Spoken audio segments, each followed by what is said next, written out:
আপনাদের মাঝে আবার একটি নতুন নিয়োগ বিজ্ঞপ্তি নিয়ে হাজির হলাম, যেখানে গণপ্রজাতন্ত্রী বাংলাদেশ সরকার বিদ্যুৎ জ্বালানি ও খনিজ সম্পদ মন্ত্রণালয় জ্বালানি ও খনিজ সম্পদ বিভাগে একটি নতুন নিয়োগ বিজ্ঞপ্তি প্রকাশিত করেছে।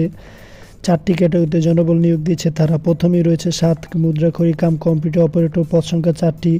এটা আপনারা অবশ্যই স্নাতক ডিগ্রিধারীরা আবেদন করতে হবে, অবশ্যই কম্পিউটার প্রশিক্ষণ প্রাপ্ত হতে হবে এবং অন্যান্য অভিজ্ঞতাগুলো আপনারা দেখে নেবেন। এবং 2 নম্বর রয়েছে কম্পিউটার অপারেটর, পদ সংখ্যা 2টি।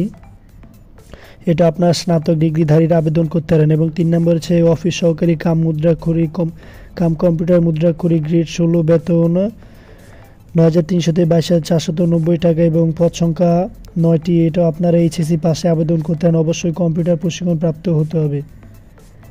এবং 4 নম্বর হচ্ছে অফিস সহায়ক, পদ সংখ্যা 12টি। এটা আপনি এসএসসি পাশে আবেদন করতে পারেন। তো এখানে আবেদনের কিছু শর্তাবলী দেওয়া আছে। অবশ্যই 13/2/2025 তারিখে প্রার্থীর বয়স 18 থেকে 32-এর মধ্যে হতে হবে। এখানে যারা আগ্রহী প্রার্থী তারা অবশ্যই অনলাইনের মাধ্যমে আবেদন করবেন। emrd.teletalk.com.bd ওয়েবসাইটে গিয়ে আবেদনটি করবেন এবং অনলাইনে আবেদন শুরু হবে 13/2/2025 খ্রিস্টাব্দ সকাল 10 ঘটিকা এবং আবেদনটি শেষ হবে 12/3/2025 বিকাল 5 ঘটিকা। উক্ত সময়ের মধ্যে আপনারা আবেদন করবেন, অবশ্যই অনলাইনের মাধ্যমে আবেদনটি করতে হবে। তো পরবর্তী পেজটি দেখিয়ে দিচ্ছি। পরবর্তী পেজে আপনাদের দেওয়া আছে 1 থেকে 3 নং পদের জন্য 100 টাকা, টেলিটকে সার্ভিস চার্জ বাবদ 12 টাকা, সর্বমোট 112টা এবং 4 নং পদের জন্য 50 টাকা, টেলিটকে সার্ভিস চার্জ বাবদ 6টা, সর্বোচ্চ 56 টাকা আপনাদের পেমেন্ট করতে হবে।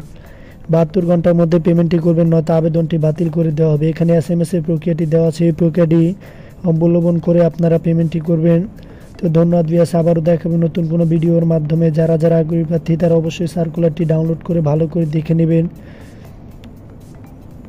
তো ভিউয়ার্স, আবারও দেখাবো নতুন কোনো ভিডিওর মাধ্যমে। এখানে আপনাদের যে সকল কাগজপত্র প্রয়োজন সেগুলো দেওয়া আছে, আপনাদের যোগ্যতা যাচাইয়ের ক্ষেত্রে যে সকল কাগজপত্র প্রয়োজন। তো ধন্যবাদ ভিউয়ার্স, আবারও দেখাবে নতুন কোনো ভিডিওর মাধ্যমে।